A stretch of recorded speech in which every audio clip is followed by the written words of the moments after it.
Now, looking is something that everybody does. I'm doing it right now. I'm literally looking at myself recording this, which is weird. So, looking is important in film. The people making the film want you to look at different things. We can also describe looking at people in film. So, Dennis O'Rourke, he made Cannibal Tours in 1988. He's basically filming this culture where people, like white people from mostly Europe, some America, they come to this culture. It's like an island, and just invade it.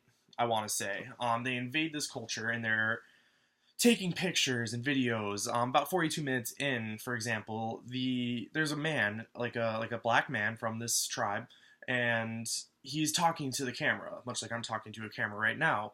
And while this is happening, somebody else is like a white person is just like creeping and like creeping up, and then they take a picture of this man while he's trying to like talk and explain that, oh, it's really weird how people come and look at you. And then the filmmaker says, or the person behind the camera, they're like, yeah, there's somebody behind you right now trying to take a picture of you. And he's like, yeah. And so we can also look at, in the concept of looking, we can also look at Coco Fisco and Paula Herrera. So they are behind The Couple in the Cage, Guantanamo Odyssey from 1993. And in this, we're seeing these two Aboriginal people in a cage. And it says they volunteered for it and they were willing to like travel around to spread their culture. And that's weird in and of itself. Like, it's weird that they volunteered, and it's weird that they're locked in the cage and that they're forced like that. But when they're traveling around, when they're in Chicago, there's some guys, and they're talking about, like, oh, so the woman's legs are shaved, and she's drinking Coke, and he's eating, like, saltines and stuff. And it really brings out the point that, okay, so these are people from a different culture. We're trying to show other people this Aboriginal culture, but they're eating our products, and they look like they're both wearing sunglasses. What? And she has face paint on and sunglasses, and that's weird. The guy has sunglasses.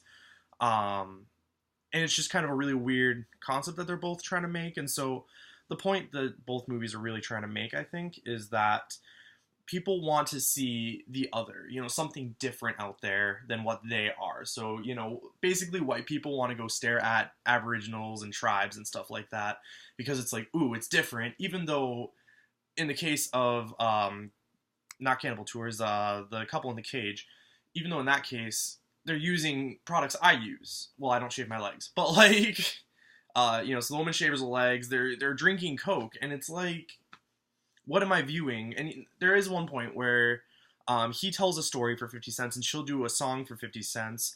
And those are both things that are lost in translation because they don't speak English. And so we see the dance, and it's like, okay, but then we hear the guy telling a story. We don't understand it. We can't understand it. And then, so that's a big difference. And the other difference as well is that with The Couple in the Cage, we're bringing the other to us compared to in Cannibal Tours, we are going to see the other. And it's just kind of a really gross, perversion of culture. So instead of trying to appreciate and understand another culture, we're just looking at it like it's a tourist destination, and that's not really right.